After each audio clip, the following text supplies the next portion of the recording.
Jeeps have to be the most popular selling off-road SUV in America today. And recently, in the last couple years, it's been rivaled by the Bronco, but that doesn't mean the Jeep is out of style. And today I'm gonna be bringing you things I hate about the Wrangler and things I love about them. I'm Aiden, and you're watching God Next.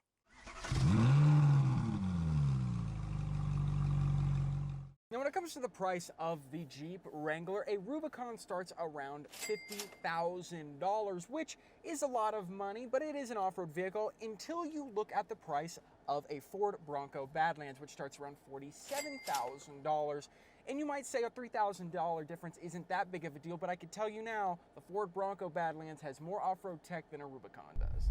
Now let's talk about some things I love about the Wranglers out there, and it's going to be the resale value of these cars. Like I did say, they are more expensive than a Ford Bronco, but they do have really good resale values, and the chance of you actually losing much money on these compared to if you were to go buy a Honda Civic, you're not going to lose much money on these. Jeeps just tend to hold their value, and I can show you tons of values from Car Gurus, Auto Trader. They'll all seem pretty healthy compared to the actual purchase price of this vehicle and compared to other vehicles out there. Now, when you're going off-road, of course, you're going to bring things with you to make your life easier or just in case of an emergency. And the Jeep Wrangler has substandard cargo space compared to its competitor, the Ford Bronco. This has 31.7 cubic feet of cargo space compared to the Bronco's 38.3 cubic feet of cargo space, and that is for the four-door models. And that might not seem a lot in retrospect, but when you start adding things into the back of a car, that space adds up. Now, another thing I love about these cars is going to be the fact that they have tons of aftermarket support, whether it be through forums, whether it be through platforms that sell parts for Jeeps or upgrades for Jeeps. Super customizable, and every Jeep can be made unique to its owner, whether you upgrade the wheels, add a lift kit, upgrade the front fascia or the rear fascia, anything you can do to a Jeep to make it yours. Now, where Jeeps are going to shine the most is going to be its off-road capability and off-road specifications. For example, this one has 35-inch off-road tires, 10.8 inches of ground clearance, a front and rear locking differential, and an electronic disconnecting sway bar with 4 transfer case modes. And that is incredible. You could basically do anything you want with these cars off-road, just as long as you don't push it past its limits, which most likely not going to happen. Now, something that Jeeps have that Broncos don't is going to be this retractable top that I only spent 10 seconds opening using a switch on the interior.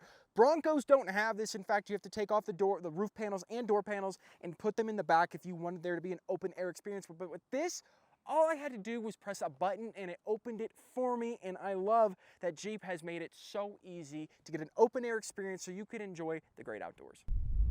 Now let's talk about the interior of the Wrangler real quick. Of course, it's not going to be the nicest materials ever that you found in the car industry, but that's because it's supposed to be rugged and it's supposed to be able to take on the elements without breaking. But even then, this is a Sahara model of the Wrangler, and you get these beautiful beige colored seats with Sahara embroidered into the backrest of them.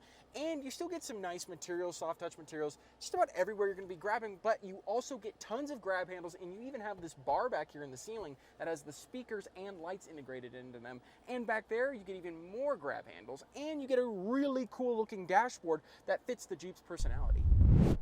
Now, one of the things I hate about the driving experience of this car is going to be the steering, and no one can tell me that off-road SUVs are meant to have good steering, because the Bronco drives like every other car out there, except for Jeep.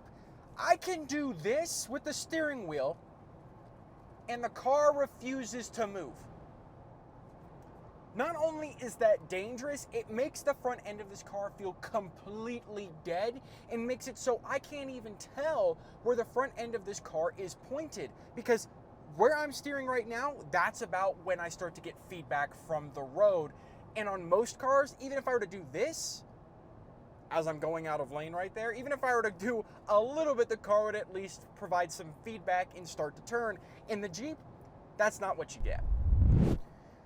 Now, another thing I'm not particularly a fan of in this car is going to be the road noise, and there's multiple reasons behind that. Though this does look like a hard top, it's actually a partial soft top because of what's right above me with the automatic folding roof. Broncos don't have necessarily that great of road noise, but it is not as bad as this. And even if you're blasting your music, you're going to be hearing all that wind and road noise from inside the car. It can really kill your mood if you're really into the music you're listening to. Fuel economy is important to a lot of people because it involves saving a lot of money when it comes to your daily expenses involved with your vehicle. In the Jeep Wrangler, there is no good fuel economy. This is the 4xe model, which means it gets a hybrid inline-4 engine, and I'm still getting 13.7 miles per gallon. I've never seen a hybrid do that bad. Now, everybody has a feel. Hold on. Now, there are a lot of people out there who have a soft spot in their heart for these vehicles, and I don't necessarily think they're bad cars. They have tons of off-road potential and tons of personalization potential, and you know what? They still look cool no matter what you say, but I still think I'd lean towards more Bronco than this just because of the other creature comforts the Bronco has, but that doesn't mean a Jeep is bad at all. And for the people who stuck around, no, this was not clickbaiting you guys to tell you 5 things I hate about this thing. Those are genuine reasons that I wouldn't buy a Jeep, but that shouldn't stop you from buying one either.